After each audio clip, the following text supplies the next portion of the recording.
We need a new driver. Giancarlo Esposito is in the driving seat, but can he drive AMC's latest show, Parish, to the next heights? Welcome back, guys, to Fog Entertainment. Have we got the next successful show on our hands, or is Parish going to be a dud? That's what we will hopefully explain over the next 10 minutes. Now, we did see the premiere episode. I believe this is going to be released every Sunday night going forward. So, March 31st, we got the premiere. And on February 7th, we will have the second episode. Will we be watching the second episode?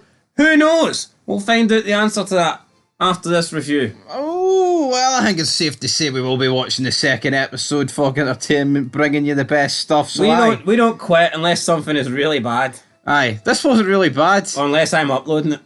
It was just really weird. Yeah, I mean, I wouldn't say it was horrible by any means, but I can't say it blew me away.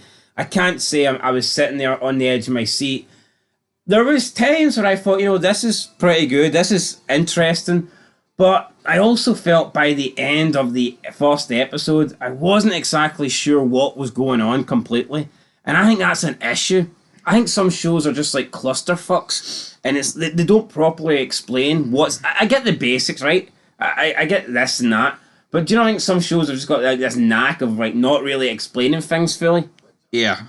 I guess that leaves the intrigue for the next episode. I mean, to sum it up, he's got a dead son. He's a former con man. He's been brought back into the business and looks like he's teaming up with some people smugglers. Yeah, so his son was violently murdered. We don't really know who done that, but yeah, so we start the episode. Parish, his name is Parish, I guess, surname's Parish, but he's called Gracie, and people know him as Gray. We know him as Gus Fring. Aye, that's pretty much what he is. We know him as Gustavo Fring, and we will probably call him Gus a shitload in this review, so apologies. Los perros hermanos. Yes, apologies for that. So, we see him, he's a family man, he's got a family. He's married to Maureen Ashby. He's married, yeah. So he is married to Ross, who is played by, or Rose, or Ross, I think it's Ross. She is played by Paula Malcolmson, who is obviously Maureen Ashby in Sons of Anarchy. She's also in Hunger Games. So, yeah, she's in Hunger. I think she's Katnip's mother. So, anyway. Katnip? Katniss? I don't care what she's called. I hate the Hunger Games. So, family is a little bit, let's say, skint. It seems like Ross isn't doing that great with her job, and Gray hasn't exactly got the money coming in. And they just seem like they're a little bit disgruntled. I think it's been a year since the passing of their son. And while Ross and her daughter Michaela are trying to get over it, it seems like Gray just won't let it die. But I mean, that's kind of understandable because it is his son. They do appear to be, like I said, struggling financially. There's talk of them selling the house, and Parish Gray just seems to be down on his luck. He goes to his business, which I believe is, I'm not sure if it's like a car wash or like a garage or some sort of, I don't know if he's a driving instructor, but his business has got something to do with cars. I think he's a mechanic of some kind. Some form of car The scene that annoyed me, though, was... Well, not even annoyed me. Like, his family's having a nice meal. He comes home at 1 a.m. He whips a picture of his dead son out and starts freaking out for no reason. He's like, but my boy! And you don't care about him, my boy! Yeah, it's a bit weird. They're sitting eating pizza and he just grabs a photo of his son and plants his son on the table. It's been a year since he died. He liked this meal. Oh, Dad, he didn't like that picture. I'll go to your fucking room. Yeah, so that was a bit weird. We meet up with Colin, who has been doing a lot of time inside. Only white guy in the show other than... Gray says that Maureen. They go a long way back. He says they're like brothers. I believe Colin took the rap here for Gray. I think he was caught during one of their getaways back in the past when they were living the life of crime. And Colin didn't give him up. Colin was legit. He took the punishment or whatever. Seems like Gray, though, did take care of things for him on the outside. I believe he was maybe helping him a little bit financially as well while he was inside. But Colin tells Gray, like, I'm in a bit of trouble here. I owe some people a favour. I need you to drive. I need you to do a job. I need you to help me out. There was also like a wee montage where they were like driving through the city and drinking. And it's a bit cringe, isn't it? It's like, I don't know. This entire episode is like Gray's so down and depressed and just like sad looking and miserable, but Every time we've seen a scene with him, it's all this like happy, upbeat music. I know, but this scene works, right? I think this scene works for like a Jesse Pinkman and a Skinny Pete. Nah, not a 60, not a 65-year-old Grey Parish here, joyriding in an abandoned building. So yeah, then he speaks to his wife, and his wife tells him that they're going to have to move. They can't afford this house anymore. But Gray's like, no, I'm not giving up this house. This is where we brought our family up. This is where we brought our son up. You know, we belong here. And then Ross tells Gray that, look, we might have to lose the house, but we don't have to lose our relationship. Kind of saying to him, look, give up the house or else you're going to be giving up us, so to speak, maybe. Something like that. And at this point, I'm assuming Gray decides, you know what, I need to take this deal. I need to help out Colin. More importantly, I need to... Well, he doesn't want paid, I guess, but I guess... I don't know. It was weird because when he gets offered the money for the job, he initially doesn't want it, but... I assumed the reason he took it was to actually get paid, so... Are you not seeing so many similarities, though, to Breaking Bad in this first... Like, not in terms of how good it is, in terms of, like, the plot. No, definitely. It's like a guy has to go bad in order to fund something, i.e. his house, albeit he was already bad. But it's like, even the way he's, like, meeting with this guy, it's like Walt and Jesse, isn't it? No, it's got similarities, so... he meets with, I believe it's Senzo. So Senzo is the brother of the main man, the main horse. Man horse. The guy's called the Horse. Nay. So Senzo, there's a wee bit of tension here between Senzo and Gray. Senzo then takes Gray to meet the Horse because Senzo wasn't good enough for Gray. Gray wanted to do business with a shot caller, and he told Senzo that a guy that wears that kind of shirt and $5,000 shoes doesn't call shots around here. I think $5,000 shoes are pretty expensive, but it's not expensive. I think it was a good line for obviously Gus Fring, Gray, but I mean, some bosses handle themselves differently. Some bosses would like wear hundreds of thousands worth of clothes, and then some would wear like. Look at Tony Soprano. The guy's always running about in a wife beater or a house coat. You know what I mean? Fuck, he doesn't look like a mob boss. Like, see if you turned up to Tony's house, right, and that guy answered in his house coat, you'd think he was like the butler or something, wouldn't you? Well, maybe not the butler. Oh, not the butler. All right then, but the gardener. Or the wife's fucking, I don't know, mentally ill father that's staying in the house or something. You know, like, I don't know. But anyway, he meets with Senzo, he meets with the Horse, and they set up a job. So the job is stealing a safe, doing a drive away. Colin goes in with the guy that is stealing the safe, Luke. Luke acts like he doesn't know the code. I believe he ends up phoning the police. By the time the police get outside, or the police get outside, Gray notices the police, so he has to try and come up with a backup plan. So he blows up the car that he was originally in, and he goes and steals another car from like some sort of valet place. He picks them up, and they manage to pretty much escape the police without too much commotion here. Not a lot really. Yeah, I thought the same with Gray though. It's all very convenient, isn't it? See how easily he took those keys and just jumped in a new car? He took this guy's hat. And he blew up the car, and then he's looking. It's like, come on. I thought he was a driver, not like a professional like con man or thief. It was just way too slick, I think, the way he pulled all this off. Yeah, it really it's so easy for him to do this. Why wouldn't he just steal money himself without getting... like, he just pickpocket people if it's so easy for him to... I know, he could have done it himself. Get away with this stuff. So they make the drive, and they get to, I believe, they meet in Gray's garage. Yep. So they meet in Gray's garage. The brothers come. There's a woman as well. I don't know if she's a sister or she's in a relationship with one of them, or whether it's just, another one of these shows that need to force a woman in there just for the sake of it. But she's there, don't really do much. They're speaking. The Horse believes that Luke is the one that alerted the cops, and he says, no, I didn't do that.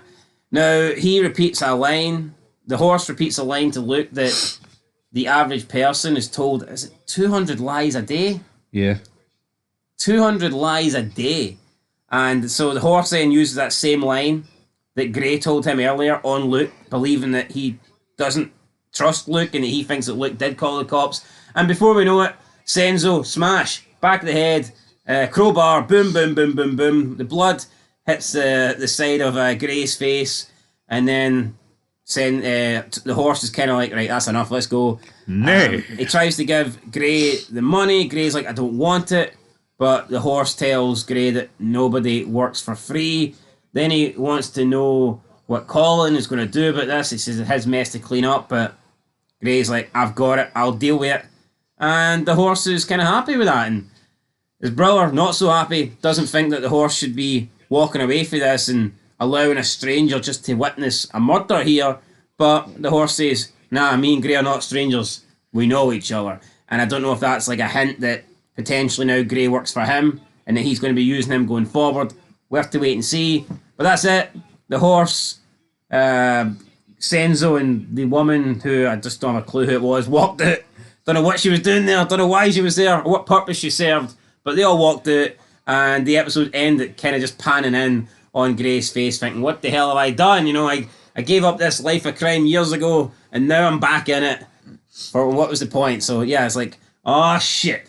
Here we go again. CJ, Carl Johnston, but I mean, I thought it was alright this episode, but I look at this show and I think, there's just not 5, 6, 7 seasons of it, is there? Fuck, we're lucky for 6 episodes. We're lucky we make it. No, but like the writing's on the wall. I think you know a TV show. The writing's on no, the wall. like Breaking Bad, right? It started slow, but you could feel there was something there. You could feel it was going to take off. Aye. In season 2, it took off. I do not believe, now I could be wrong, but I don't think in a few years' time we're going to be talking about Parish as one of the best shows of like the last decade. No. I just don't see it happening. I think those hopes have perished. Could this show maybe go 1 or 2, even if it just finishes this season, could we be looking at the end of it and going, you know what, that was a fun 1-season series? Absolutely. But does this have legs to be the next phenomenon in terms of TV shows and go 4, 5, 6, 7 seasons and be up there with some of the classics like Breaking Bad and Sons of Anarchy and, you know, shows like that? I'm going to say no. But I thought it was alright. I'll get a 5. I thought it was average. Yeah, I just look at the future, right? And we did see the promo. Now, I think some of the things in the promo look pretty good. Yeah, but so we'll see. I mean, he's going to work with this guy. It looks like they're bringing in undocumented immigrants into the US southern ports. But it's like, is that really a riveting plot line for me to look forward to? Like, I don't care about his family right now. He seems depressed. I don't know. I don't even know where it's set. I think it's New Orleans. We may be depressed by the end of this series. Take me down to New Orleans, oh baby, please don't go. And I don't know. I just think the horse guy doesn't really know up to much. His dad rung him. You late with pickup. I give you money. Yeah, I'll put it this way. I wasn't really left thinking, wow, they're a great character. Yeah.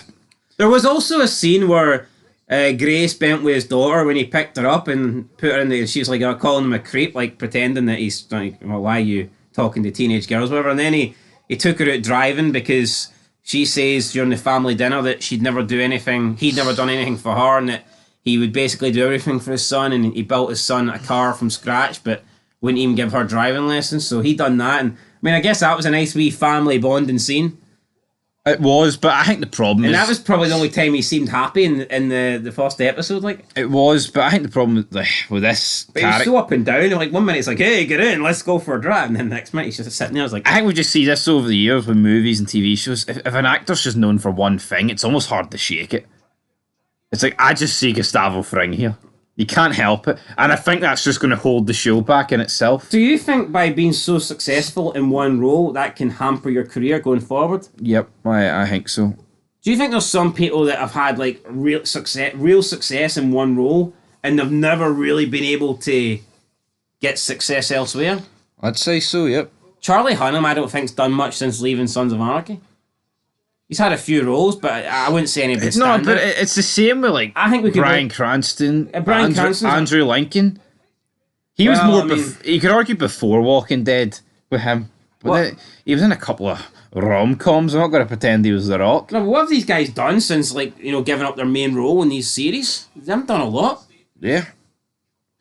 Maybe you can outstay your work. Maybe it's better to be known for one thing than a jack of all trades, master of none. Possibly. Anyway, I'm getting it a 5. You're getting it... I'll get a 5. I'll get it straight down the middle. I think for a pilot, it did what it had to do. But I wasn't blown away. I don't think it's bad, but I just don't see a future. And I've watched TV shows like this before where I'm like, I just don't see where this is going. It done enough to get me to watch episode 2. Yeah. And that's probably the kindest thing I can say about it. I mean, not bad, but I wouldn't recommend it to anyone. I'm not gonna, wax that face right there. Yeah, that's a face of. That's a fucking predator face. Xenomorph something going on there. Anyway, guys, till next time. 5 out of 10. We're back with a promo breakdown for episode 2. That looks like when Shitey Pants clicked the button. Oh no, Hector Salamanca, buddy. Parish and Fog Entertainment back again with another brand new episode titled Blood in the Water. It's a shame that there's shite on our screens with Giancarlo Esposito's brand new show. The pilot didn't do much, but it had something. This episode had nothing. It just felt like a continuation of the first episode in a way of not a positive light. It just didn't do it's just shite. We've just got a lot of nothing characters, and I'm sorry, it just feels very forced and cringe. It almost feels like we've got a guy who's just living off his Breaking Bad hype, and everything just seemed heightened to cater to that audience. Speaking of Breaking Bad, it kind of did resemble it a wee bit, because like Breaking Bad, you got like the intro, but episode 2 is kind of like the cleanup of where it went wrong. Yeah, and this episode is a little bit similar to that, where it's basically Gray and Colin having to try and get rid of the body from episode 1. Yeah, and you've also got, his family can't find it.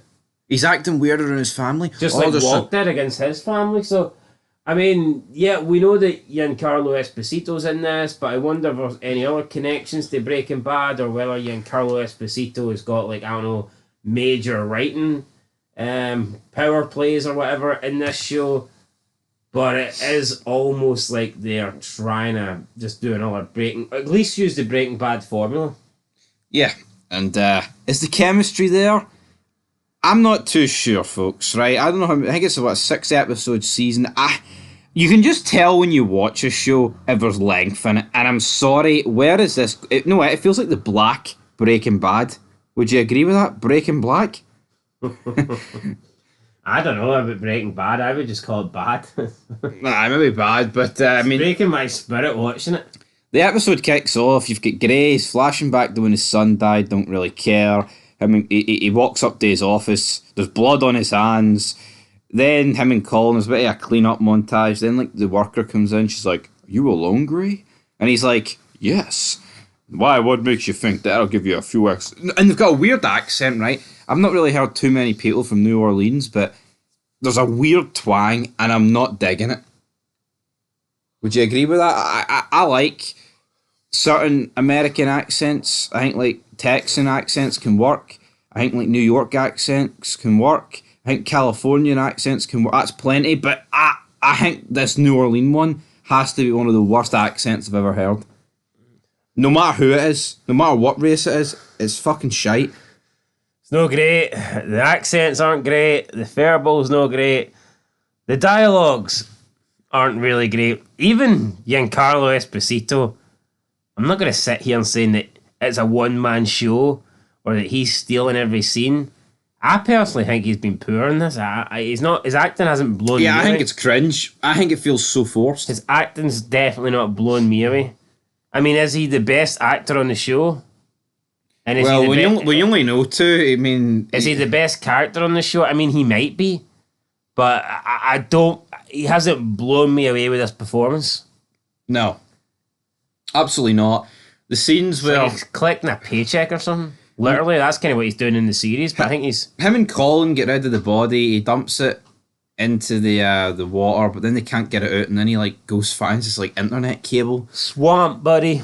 And then they get it. They manage to get the car out. Colin and him, they're beefing. He then returns home. He's getting rid of the. Well, he had the body in the freezer at this point, right? I guess. But then the police come knocking, and the show hasn't really been woke to this point out loud. I guess you could say with a 99% black cast, it has been woke, but there hasn't really been anything verbally woke.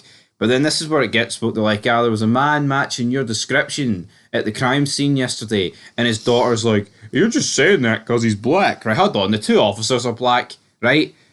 Yeah, but that bothers me. So, like, are we not allowed to describe? If you're black and you commit a crime, do you just get away with it because we're not allowed to describe you?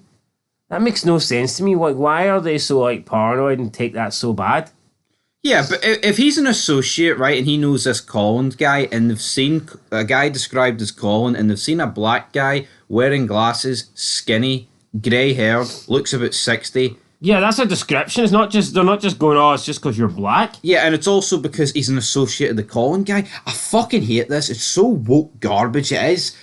Now, I can definitely see there being series and circumstances where something like this would be okay because they would just purely be trying to, like, I don't know, racially profile or something. But, I mean, in this case, they've got every reason.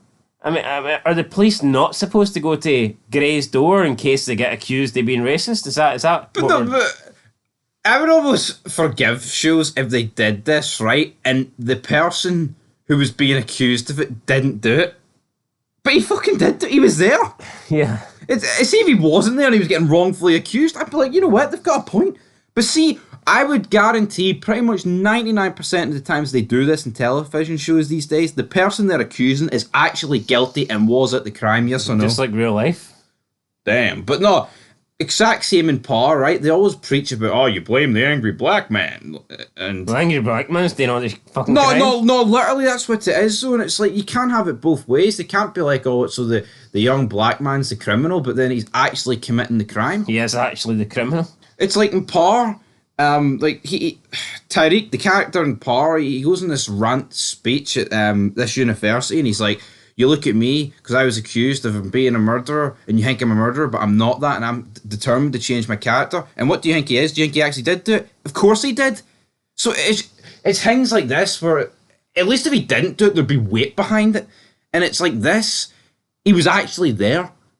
I think if shows are going to use this wokeness, so to speak, at least use it in a sense that he's being wrongfully fucking accused. But here, when they're martyr and they're saints, George Floyd, and he actually fucking did all that heinous shit, it's not like he was randomly picked up, man. He wasn't a street criminal. Anyway, back on track here. What is there to talk about, man? They go meet with the Tong guys and, I have been holding an AK-47 Gorbachev since I was your age, 8 years old. You do not know what it is like to live the hard life. Oh, Papa, you're going to be my driver. Yeah, not a lot happens here. Him and Cole, after they get rid of the body, go back and meet Horse, or whatever he's called. I'm just going to call him Horse. Just jobber characters, man. They do not leave an everlasting impression on you, do they? No, they certainly do not. Gray gets an envelope chucked at him. He gives it to Colin then leaves, and then I guess Gray gets a job as a buffer or a chauffeur or, I don't know, a driver. Chauffeur. That's the one. You're using a lot of words there that aren't making much sense. No, well, you know what? See, when you've been awake for about, I don't even know how long at this point. But yeah, so he takes him out on a job and they randomly start getting shot at, and Gray tries to survive. He tries to wheeze in and out, try and avoid getting shot. They then run into like some sort of cemetery thing. Are these friends of yours? Even that line was fucking cringe, man. Yeah. So yeah, we get Horse left alone, and then boom, boom, boom, boom, boom.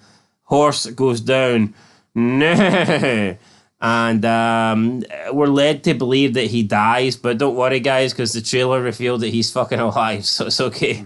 Don't panic. If anyone was about to cry because Horse was about to get put down, you're safe.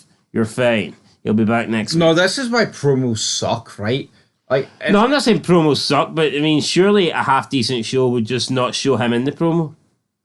No, true. But no, that's what I'm saying why they do suck, because they always cater this way. Like, I guess you could say it's our fault for watching the promo, but I wouldn't say always. I think decent shows that leave on a cliffhanger will not have that character in the next promo. I'm pretty sure The Walking Dead used to do that all the time. True, but the way this episode ended was as if, like, oh my, look, it's parallel. Like, this episode begun with him finding his dead son. This episode's ending with him holding a child who's just saw his father die. But then reality is he's actually alive. And, like, the scene's cringe, right? Because you had, like, the white guys attacking them, the big bad white guys, of course. They're in the graveyard to shoot this guy. And then as the scene pans out, they've all disappeared. What, they're not going to make sure they finish the job? Yep. Like, it doesn't make any sense. Like, they've literally rammed the car off the road, shot it to pieces. They've went and shot the guy who they clearly want dead. And instead of like finishing the job against a fucking frail old man who doesn't even have a gun, an 8-year-old, and a guy who does have a gun but he's dead, he's incapacitated, they just leave him in the graveyard. Yeah, and that's it. That's the end of the episode. I'm going to give it a 2 out of 10. Serious downgrade for the first episode, and you know what, right? We're a third of the way through season 1, probably going to be the only season, so we will finish it, but yeah. There's no future for this show, man. If see people that watch these shows, and this is my favourite show of all time. You're fucking. I mean, what are you on? I don't know what you're on, but I think I'm on a 3 out of 10. That's what I'm on. 2.5 out of 10, guys. We'll be back very soon. We will not be doing a promo breakdown for this show because you know what, it doesn't warrant it. But tomorrow you're going to have the premiere edition of Fallout. It's here. It's on Amazon Prime. I'll review the first episode. Till then. Peace. Horse might still be alive, but I think Parish has ran its race. Welcome back, guys, to Fog Entertainment. It's time to review Parish Season 1, Episode 3. We are at the halfway point now of this new Breaking Bad ripoff. I don't even know if it's fair to call it Breaking Bad because the show isn't even a tenth as good as Breaking Bad, but it does have Gustavo Fring or Giancarlo Esposito. Call him what you want. I'll refer to him as Gus because that for me will always be his best role. So therefore, he's Mr. Gus to me. He's Mr. Fring. He's Gustavo. Okay, he's the owner of Hermano's Chicken Factory. Los Pollos Hermanos. That's the one. Okay, but this show, I'm not going to say it's overly bad, but it's just not good. It's just not that great, you know. Lackluster, uneventful. You want it to be something that it's not, and that's like it's not horrible, but I mean, I just don't really care for any of the characters. Even Gray, the main character. I mean, I'm not really rooting for the guy. He's just not that interesting. This episode. I guess he created a bond with Horse's son. Maybe he feels close to him because he lost his son. But it was pretty much just trying to keep Horse alive in this episode. And I mean, that was literally it. On the run, keeping Horse alive, looking after Horse's son. And I mean, that's pretty much the episode. That is pretty much the episode. And I think also what I don't like about the show is it's set in New Orleans. And I'm not saying... I've never seen a show or a movie in New Orleans, right? You hear about it, it's like that, the jazzy place, you know, I think it's Bourbon Street. Here, we're not American, right? So I'm not going to pretend I know New Orleans to a T, but it's not exciting, right? And I'm not saying, like, in Breaking Bad, Albuquerque was, like, the greatest thing of all time, but and you look at the ties to Mexico, you look at, like, Sons, you've got California, you've got other shows like Sopranos, Par, like, set in New York. Prison Break's kind of set across America. Yeah, you know, I'm thinking of all these, like The Walking Dead's kind of across America as well. It's like, is there such a thing as a location can let a show down? Because I think the location's doing nothing for me. Would you agree with that? Or is there bigger problems than the location? Would you not agree that the city is not doing much though? I don't know. I think that's just trying to blame it on something else. Is that me trying to? Aye. Well, no, I don't agree with also. I mean, like, the promo for this week's show spoiled the fact the Horse survived, so, yeah. Gray, we kick off the episode, he tells Horse's son to run. You go to the tombs, boy, you'll know back. And he goes over to Horse, well, he goes to, then the crew that's trying to kill Horse spot a police helicopter and like, you know what, we could easily run over and finish this guy off because he's 5 seconds away, but we're not going to do that because plot purposes. Again, this could have been easily rectified by, like, having police, like, storm the graveyard or something.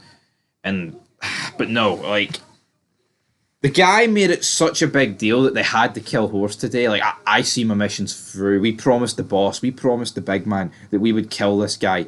And it's like, well, hold on. You had him on the ground, bleeding out. You could have just walked over and put a bullet in his head, and they didn't. Why? Why not? Plot purposes. And I hate that, right? We are in episode 3 of this show, and already characters are getting saved by plot purposes. To me, that's ridiculous. We're not 3 seasons in, right? we're not a part of a franchise where this character's been around for like 6 seasons prior. I don't get how 3 episodes into a brand new show, characters are already developing plot armor. And do you not think that's a problem?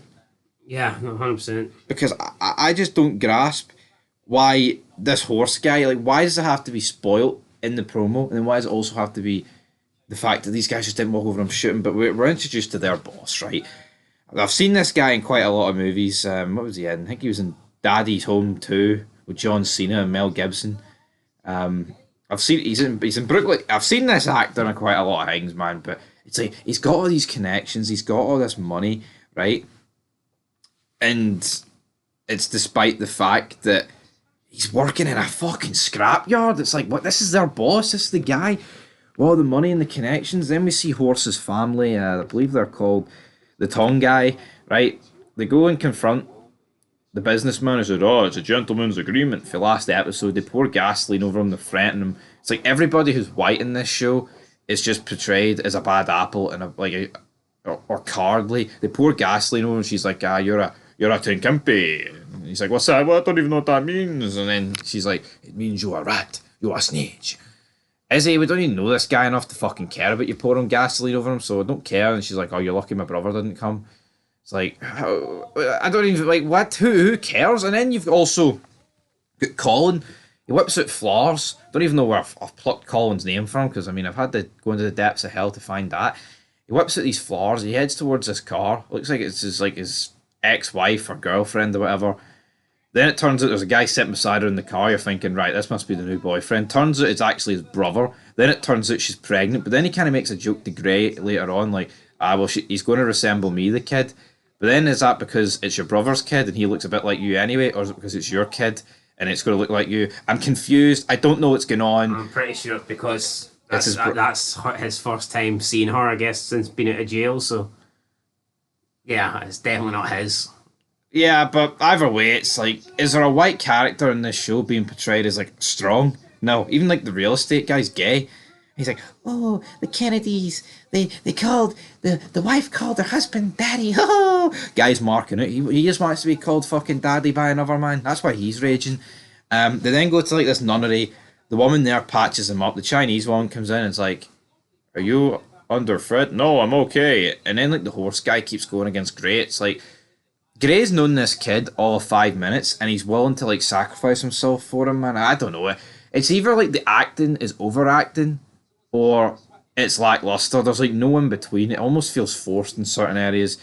And the episode essentially ends with Colin picking them up, drop off the Tangai family. He gets carried through the front door. "Oh, the family's back together." And then Gray asks Colin, "Here, did you flip on us?" And he's like, "No, can't believe you'd asked me that." And then he's like, "You going to answer the phone tomorrow, Colin?" Colin's like, "Maybe." Then he returns home. His family's not too best pleased with him. But not just because he's been AWOL the past day. It's because there's that old white guy sitting on the couch. And that is how we end this episode. My interest in this show is getting lower by the week. But also, I mean, we're halfway through season 1. Will there be a season 2? I'm not convinced, man. I wouldn't bet good money on it. Would you bet good money on a season 2? No. I don't even know the rating situation, to be honest. Tried to check the ratings out and I don't think there was any sign of them. So, I mean, that's normally not good. Yeah, I mean, ratings are pretty, important to a TV show. I mean, what network's it on? AMC. I mean, AMC's a decent network these days, and I can't find anything to do with. But next week's episode is called Pimpy. That's obviously, I think, rat and Nigerian. I'm not going to learn Nigerian any fucking time soon, so that does nothing for me. Anyway, I'm going to give this episode a 3 out of 10. I'll get a 4. I thought it was better than last week's, but not really that interesting. So, yeah, 3.5 out of 10, guys. That is it for Parish. We'll be back soon with some more content. Till then, peace.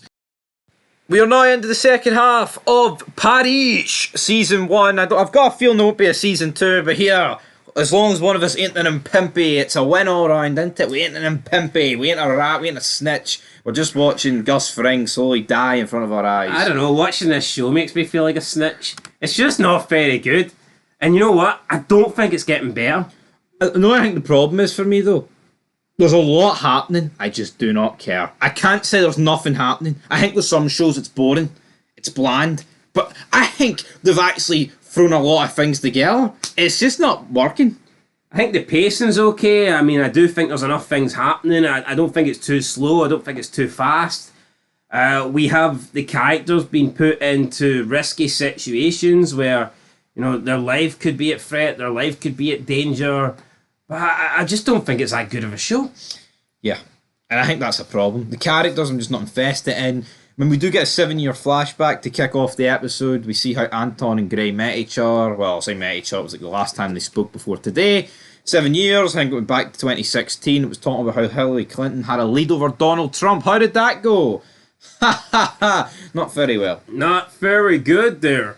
But no, this episode was essentially, I mean, we can say a lot happened, but essentially we picked up where we left off last week. We had Gray being given this ultimatum that he needs to kill Horse or his family dies. He then sets out to try and kill Horse. Gray's family's been imprisoned in their own home. And like after a 30-minute interrogation, Gray manages to escape Horse's house with Colin. And Gray's family takes care of the bad guys that were keeping them held hostage. And that's essentially it. Yeah. No, I hate... Worst episode of the show so far for me. Really? I'd probably say it was one of the better ones. It's only been 4, like, so. But no, I think the problem is, right, I don't think we've really seen Gray that much in action, or even Colin, right?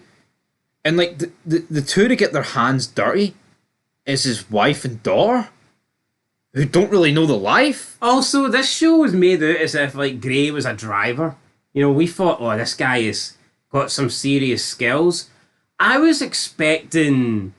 I don't know what... I was expecting Gray to start working for Horse and to, like, be the getaway driver and, you know, for us to actually get some cool, like, I don't know, chase scenes or missions or...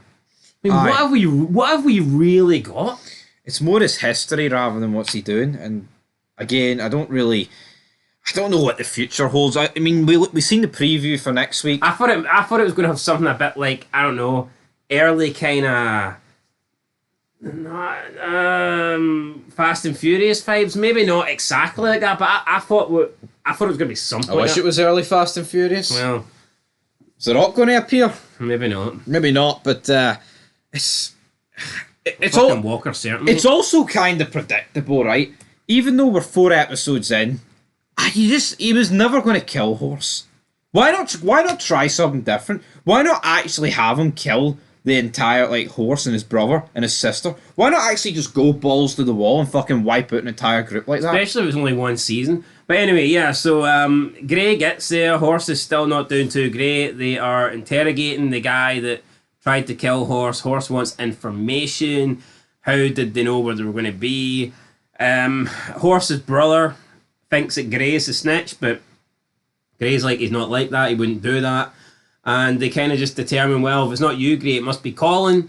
And the guy they're interrogating also says it's Colin. So Colin then is kind of painted as a snitch. Colin gets asked to come down by Gray. He comes down. He then gets interrogated himself. Horse kills the previous man that he was interrogating. And then I guess Gray comes up with some sort of plan that he is going to actually blame Colin.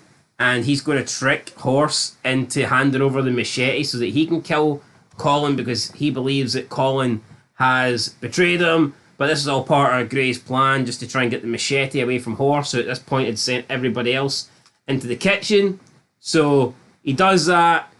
Gray then holds Horse hostage with the machete. And then, like, in some weird way that just doesn't make any sense, Gray and Colin just walk out without the weapon, and all Horse's people just watch them walk out when they could have easily grabbed them or subdued them or something. It's not like they left with the machete up to Horse's neck, you know, and they had to let them leave. They just walked out there. Yeah. And Horse's crew let them. Then back at the house, we have Gray's wife just manages to kill both the guys that were holding her and her daughter hostage. It's a bit far-fetched. Like, this woman that didn't really know anything about Gray's, previous life. Well, it's not really... Isn't a fighter or capable in that line of work or that lifestyle, and yet she just managed to like turn the table on these two guys who were armed both with guns. And she kills them with crowbars. I mean, fuck. Yeah, I think it's like we don't see Gray or Colin doing anything like this. So why the hell does she get like first blood? It just seemed a wee bit out of character. That she just literally just killed this guy, caved his head in with a crowbar, bloodied him. Yeah, I didn't dig it. And then you've got Gray who's leaving, but Gray was told that he had to kill Horse for his family to survive, and Gray just leaves Horse alive. So what was Gray's plan? Then he just returns. But I guess he did get the phone call for his wife saying... Yeah, but so he doesn't think there's going to be any... retaliation. That's it then. Tell you what, your wife managed to kill two of my guys, so we'll just sweep this under the carpet. Two of my guys are dead. You didn't kill Horse, but it's all right. We'll let it go. I mean, what? Yeah, and then the episode ends with Horse coming face to face with Anton. I'm coming face to face with death watching this. I mean, it's just not good. Anton sounds like a black name. Does, doesn't it? Like Antonio's different, but Anton sounds like black. Anton from Dexter, he's black. Anton. Anyway, this is the only white guy in the show apart from Colin, and he's not very interesting. No, he's not, but they're all painted in a bad light. Aye, well, this show's painted in a bad light. I think it's time to rate it. I'm going to give it a 4. I'll give it a 4. But I think that's one of the higher ratings we've gave it, though. Jesus Christ. And you said it's the worst episode, so fucking make your mind up. Alright, maybe it's not the worst episode, but it wasn't any better than what we've previously seen, in my opinion. Fair enough, right, that's it, guys. Episode 5, I mean, we'll give a quick wee talk about the preview. I mean, they look like they want to leave the country, and I think when you're talking like that, 5 episodes into a series, it has been confirmed for season 2. You said on Rotten Tomatoes it's the worst show ever. Yeah, so I know Rotten Tomatoes are giving this a really poor rating. It's not interesting. I can't seem to get any ratings for the show either, so I don't know if the ratings are so poor that they're not being showed, or sometimes if the ratings suck that much, they don't actually generate a rating because there's not enough people watching it. As weird as that sounds. Yeah. And I don't know if that is the case with Parish. We'll have to wait and see. And I think once you go under 100k, it's, that's when they kind of stop recognising numbers. So that would be bad. Yeah. For the Impumpe. That would be bad. Anyway, guys, catch you in the next one. Till next time. Peace. Kumbala, my lord. It's Parish. It's season 1. It's episode 5. It's first episode review since the cancellation of the show. Yes, 2 episodes left to review. Absolutely got it that we have to say goodbye to Parish and goodbye to Giancarlo Esposito. But we won't miss this show when it does eventually go. And it's weird because when we bring an end to this video, there is one more Parish video remaining. Now, normally with other shows, we make theory feds and ranking feds and rating the best characters, etc. But I think once we review next week's season 1 finale, that's probably going to be it here. We're probably just, if we want Giancarlo Esposito, we'll just rewatch Breaking Bad. Yep, that's it. Or Better Call Saul. But here, if there's a miraculous turnaround and they bring it back, we'll be there. We'll be there. We'll be there. Sadly, Gray won't be there. He's packed his bags. He got wind of the news that they're not coming. Well, they're not coming back for season 2, so he's packed the bags. It's weird, though. Him and his family, you get the vibe that there won't be a season 2, but then you've got, like, the Tongai family, and you feel like it could go on for 6 seasons with them. Yeah, they're preparing for the future, and Gray's like, we have no future. We gotta go, So Gray wants to leave. His wife wants... What's his wife called again? Maureen Ashby. Maureen Ashby. Mrs. Gray. Yeah. Is that his name? That's his first name, is it no? Gray. So what's his second name? Parish. Is it Parish? I don't know. Gray Parish? Nah, it doesn't sound right. Anyway, Gray's wife wants to phone the cops, but Gray's like, no, we can't do that. Anton will come find us and all that shit, and we'll be up in courtrooms for 3 years. So he decides to set fire to his house and they make an escape, but before he leaves, some guy throws an envelope at him. I thought he was getting a wad of cash here. Yep. Turns out it's a voicemail. Yeah, turns out the show is over. You're not getting renewed, buddy. It turns out it's a phone, so they go to like this motel. They stay there for the night. Gray and his wife start being open with each other. They tell the truth.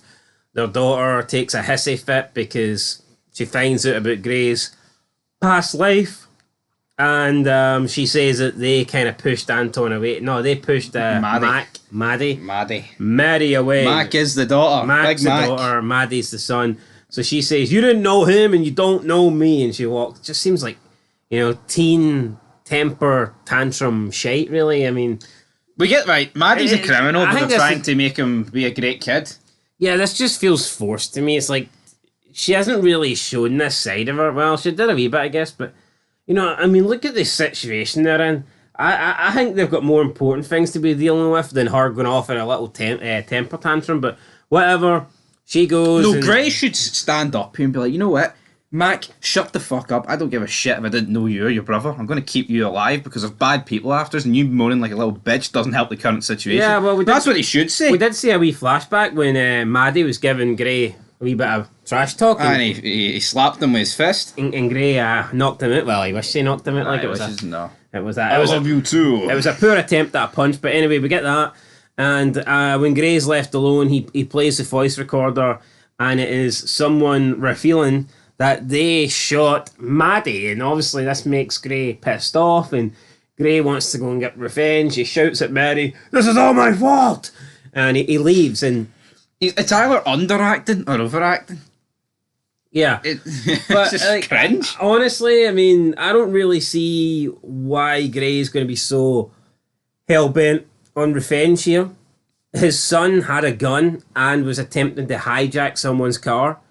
It's very possible that he was shot in self-defense. By the signs of the voice message, it was self-defense. And or- also, in America, if someone's stealing your property, you're allowed to fucking shoot them. Yeah. I mean, So, I mean... at the worst case scenario, even if like this Maddie, right, hasn't pulled a gun or threatened you, if someone is attempting to break into your car, right, and you see that they have a gun, I think it's within reason for you to think that they would be willing to use that gun on you because they're obviously a criminal. Yep. They're willing to break the law by stealing your car. Who's to say they wouldn't be willing to shoot you? So, this sounds like it was just Maddie turned into a fog and he became another statistic. But Gray now is hell-bent on, I don't know, finding out who killed his son, but it's not like his son was killed by an evil man or someone purposely killed his son because, I don't know, the colour of his skin or something like that. It's like, I don't really see where this revenge story is going. I don't see how Gray can be willing to sacrifice everything in order to meet his son's killer when his son's killer pretty much acted out in self-defense. So That's a writing flaw, though. I mean, Gray is the protagonist. We're supposed to back him. yeah, like his So family, how can we? But if we're disagreeing with his motive, then what are we doing? his family's on the run, right? They have to try and stay low, and he's willing to sacrifice everything just because some guy used self-defense against his son. Now, there's 6 writers for this show, and not one of them can write it. Write a good one. Right, then we go with the Nigerian family. So I don't even know the names of these people. Horse. Aye. So Horse got betrayed, I guess, by his brother. Horse got betrayed by his brother, kinda, but also by his father because his father set Horse up, and his father was willing to give Horse to Anton Kill his son and his grandson in the process? and- What's that about? in order to salvage the relationship. So this pisses off Horse, which is fair enough, I guess. And now Horse's brother is now put in charge of this family run thing. Horse confronts his sister, asks if she knew. Then we got some story about how she made him swim into dangerous Who waters. cares? When they were I younger. do not care. She claims that she wasn't trying to kill him, she was trying to make him stronger. Is that something that a 10-year-old would really think, though? Is that the kind of mentality and logical thinking behind a 10-year-old? No, that it's just not. doesn't make sense to I know me. it doesn't make sense to me, right? Anton calls the Tungai family out for being human traffickers. They are. But yet, you're supposed to feel compassion towards them. How's Anton not in the fucking right here? If they stole stuff for him that he paid for, and they set up this human trafficking business, he's fucking right to be pissed off. Yeah, plus this family, they are kind of... And also, They're in certain race, and stuff, but it's like, holy fuck, they're bringing all these people in from Africa and, and they're actually treating them as slaves, or like holding them like and paying them cheap labour. But they're supposed to be no. But see, Anton, horrible right? living conditions. You could have had the thing. Oh well, he tried to kill Horse and his young son. This episode, it turned out it was actually the dad that put that in motion. It wasn't even Anton. So that's the only thing that was above him that made him look bad. But how is Anton a bad guy here? How is the killer that killed Maddie a bad guy? Everybody in this show who's bad are the protagonists, and they're black. Horse's family. So yeah, Horse is pissed off. We got introduced to some new character, a woman that had made her way from Nigeria or something like that. I actually thought initially it was his mum in a flashback. Turns out it's not. It's just like the modern day version of his mum, so to speak. The human trafficking's still happening. Yeah. So is Horse going to betray his family? Is he going to try and put an end to this? Is he going to have a little face turn? That seems to be the logical direction. Horse maybe knows the way his mother had to live, and he's going to stop doing what his family's doing. But I mean, they're not nice people, so no, it is what it is. Colin helped Gray get rid of the bodies earlier in the episode. Then he took off. They loaded up the dead bodies into Colin's truck in the middle of the fucking day. It was like daylight, and they're putting bodies wrapped in plastic sheets into the back of the truck. Not the smartest decision we've ever seen. Now, Gray did say that if all goes well, Colin, I'll never see you again, and that might be true. We only have one episode remaining, but I think we will see Colin in the finale. See, when we watched the Mayans, though, right? You had the Fatos who were doing human trafficking over the border, and they were portrayed as like, antagonistic heels. These guys are like, oh, that's brilliant. Oh, look, they're getting all this cheap labour in. Oh yeah, right. Now the new leader, the brother, he's always been portrayed as an antagonist. But see the sister and Horse, they're made out as fucking heroes. Well, I mean, I would say that probably in the Mayans they were treating them worse and killing them if they never paid the money. So no, they were. But any form of human trafficking's bad, man. It doesn't matter what colour it is. No, obviously in the Mayans they were. But it would be like if the Mayans killed the Fatos, then took all the people that were human trafficking and were like, right, we're going to put you up in this hotel and we're not going to give you any money. No, I mean, the family in this, like Horse and whatever, yeah, they're not treating, it might be considered human trafficking, but I don't think the conditions ain't that bad. It's cheap labour. Basically, they're important slaves. It's it's like slavery 2.0. That is pretty much what it is. I don't know if that's their way. Oh, slavery was a horrible thing. Let's repeat it. I don't get it anyway. They're taking advantage of that to get cheap labour, and you got to pay off your debts. But we see the woman get moved to like a fancy house or a fancy apartment, and then she gets told, if you help the family, this is what you get. So who did she help? What is she doing? Why do we care? One episode to go. Do we really need another faceless, anonymous, nameless character that gives you no personality or brings nothing to the table? Honestly, I don't think that's the direction we need to be going in here. So finale coming up next week. What's going to happen? Gray did confront the Tong guys about the whole voicemail, but didn't do anything for me, man. He's going to kill them. Is this true? Anyway, will he find out who killed his son? Maybe. Will we see the return of Colin? Maybe. Will Anton be in the next episode? Who knows? Is Horse going to, fight against his family? Maybe. Will we see Horse and Gray team up? Could possibly happen.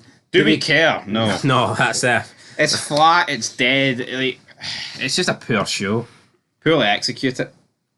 Yeah, I'm going to give this episode a 3 out of 10. I thought it started off not bad. I kind of, what I will say?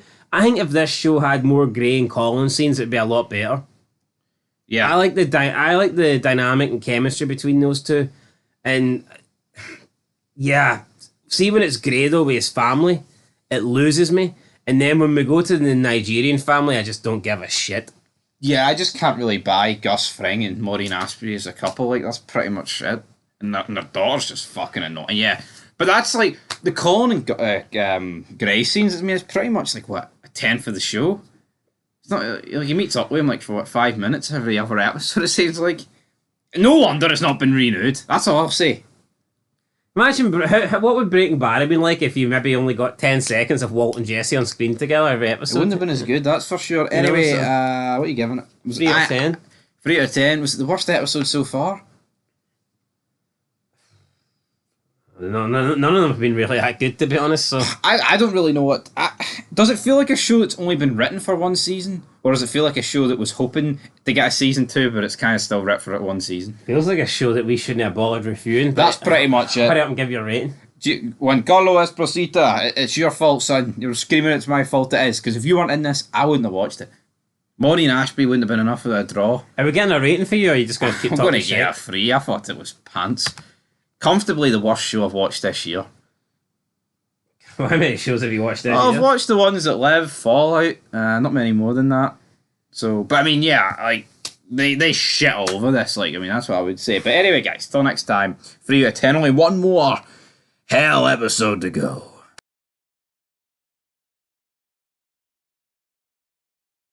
Is it season finale time, or is it series finale time? All we know is, it's called A Good Man, Juan Carlo. A good man, and there's not many good characters in this show. Welcome back, guys, to Fog Entertainment. It's time to review Season 1, Episode 6 of Parish.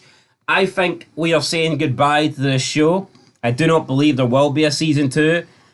The finale was a little bit strange. It kind of tried to tie things up, but left things open at the same time. So you're sitting here thinking, is there going to be a Season 2? Now, with most shows, you're thinking, you know what, I want to see what happens next. But honestly, with Parish, I don't want a Season 2. For me, that's at least another 6 videos that we need to make for it on this channel. If it does get renewed, I've seen all that I've wanted to see. I was ready to tune out of this show, to be honest, after a couple of episodes. I don't even know if I wanted to watch episode 2, but we've done it now. The 6 episodes are in the bank, and I think it's time for Giancarlo to get in his car, get away, speed, put the hammer down, and not look back. That's pretty much it. It's a good man for a bad show. But is he a good man, right?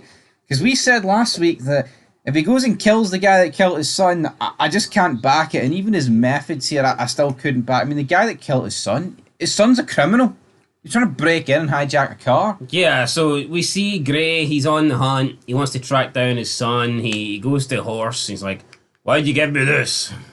Horse, you had this the whole time. You should have looked in the bag, Gray. Yeah, he blames Gray. Gray's not having it. Gray's like, I want it for who is this? And Horse pretty much blackmails him, says, I'll help you if you help me.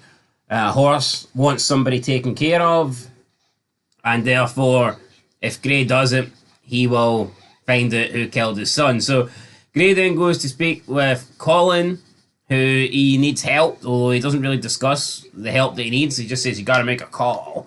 Colin doesn't want to make a call, though. He says, nah, you gotta let this guy go. You're gonna regret this. You've got a family, you're gonna lose everything. But Gray's not really listening at this point. He just wants to kill the person that killed his son. He then goes and visits the woman at the church woman, whatever she is. I don't know why. This did nothing for me. He went to visit her just to say goodbye, I guess, or I don't know, just to let her know that he found out who killed his son. Right, so we get that. Meanwhile, with the other stuff, you have that woman that is, I guess, one of the undocumented workers. She managed to escape a busload of workers. So you've got 2 guys lining them all up in the bus. She throws something underneath the bus, says that she needs to go and pick it up. They allow her out of their sight. She goes around the other side of the bus, then runs off. The 2 guys like, oh shit, she's getting away. And then they run off to try and chase her while leaving everyone else that was undocumented just standing at the side of the bus. So, I mean, they literally ran away and allowed probably, 17, 18 people to escape just to catch one person. But strangely enough, the people didn't even try to escape. They got on the bus.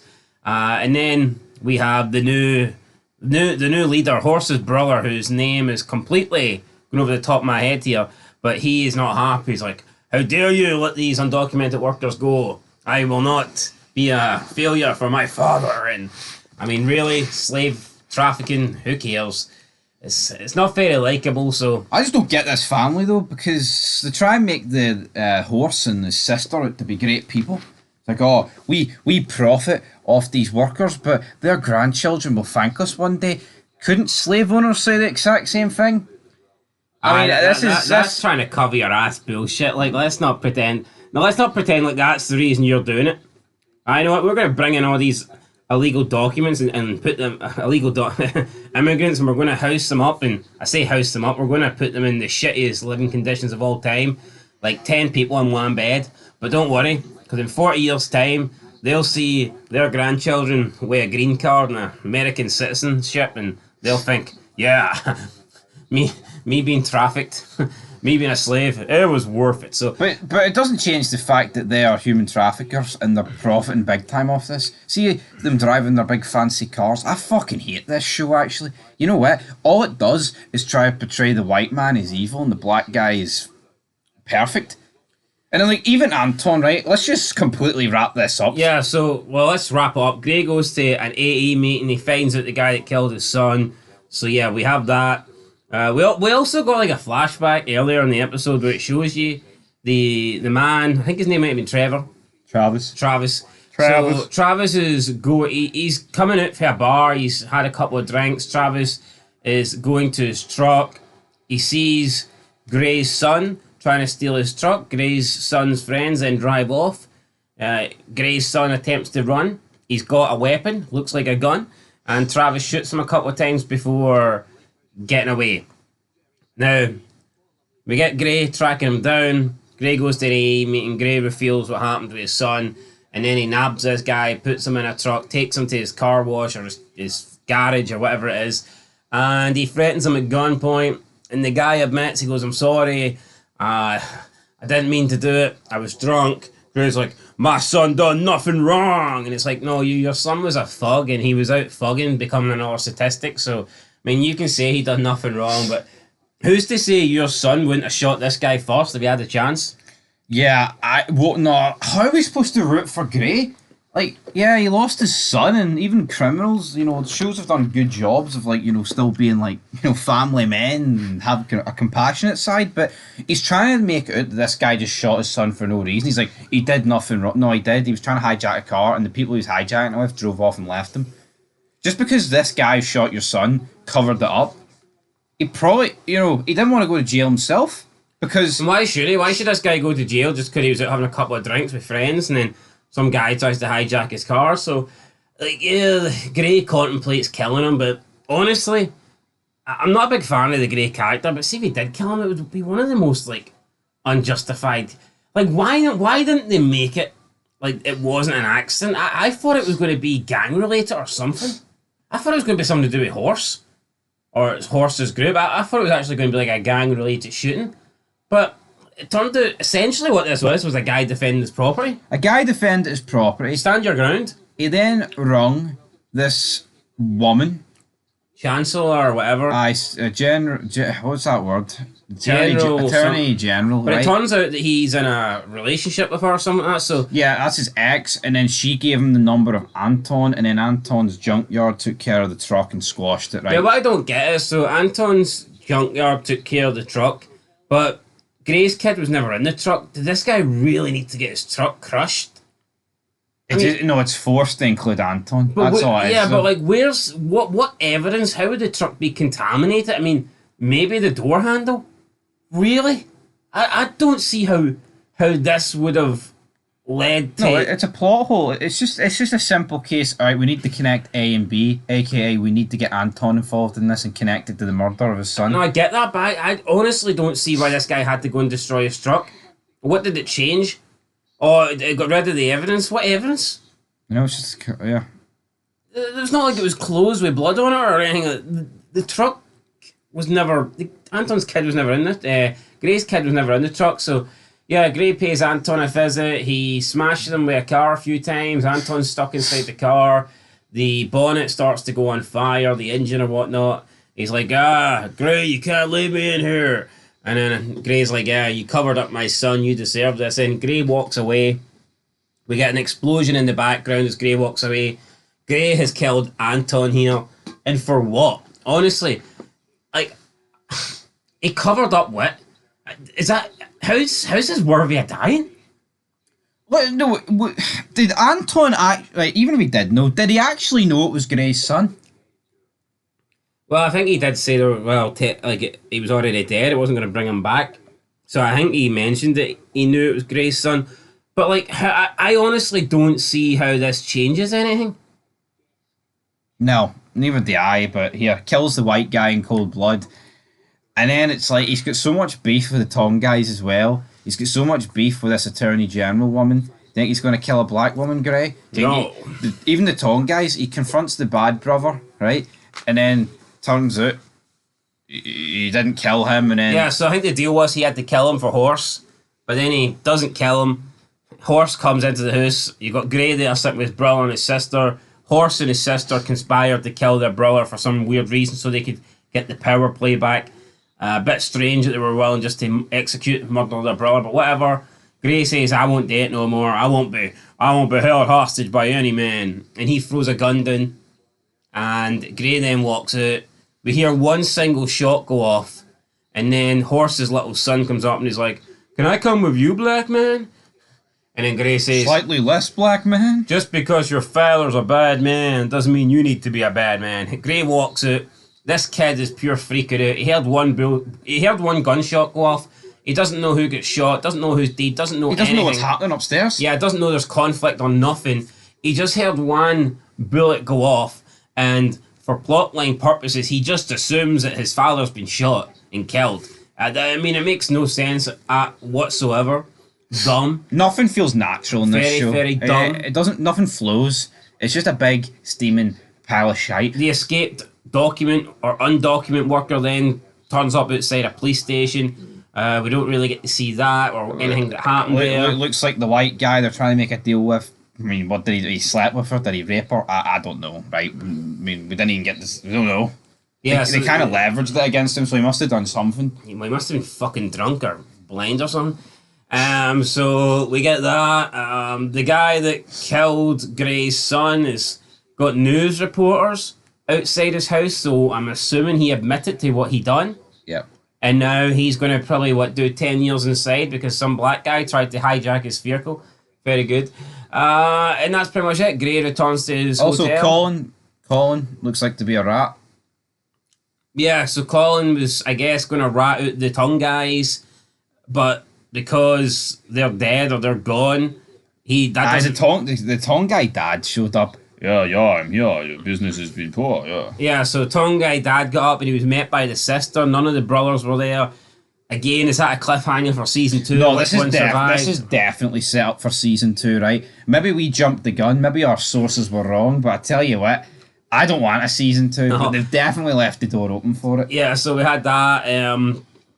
Gray's family's gone.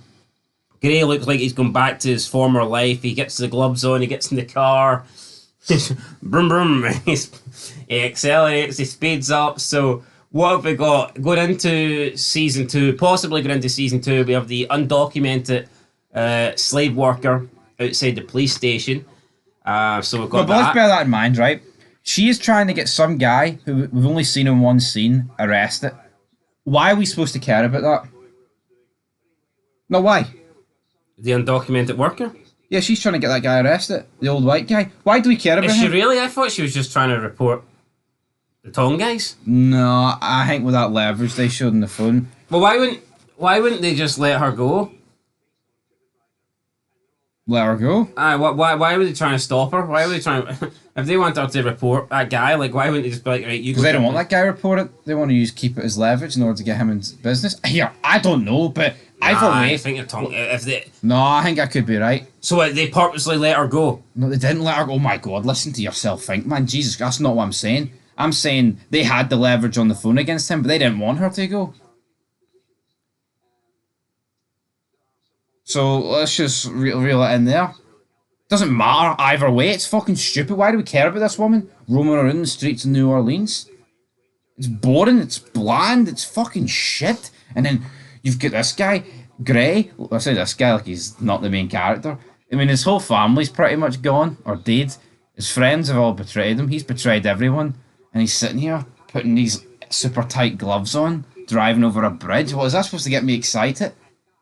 And then, which one of the Tongai brothers is dead? Do you care? No. What are you rating it? 2 out of 10. 2 out of 10 for Parish. A good man doesn't deliver a good episode. Till next time. You getting that Peace. rating or? I gave it a 2. Maybe opened your ears for once.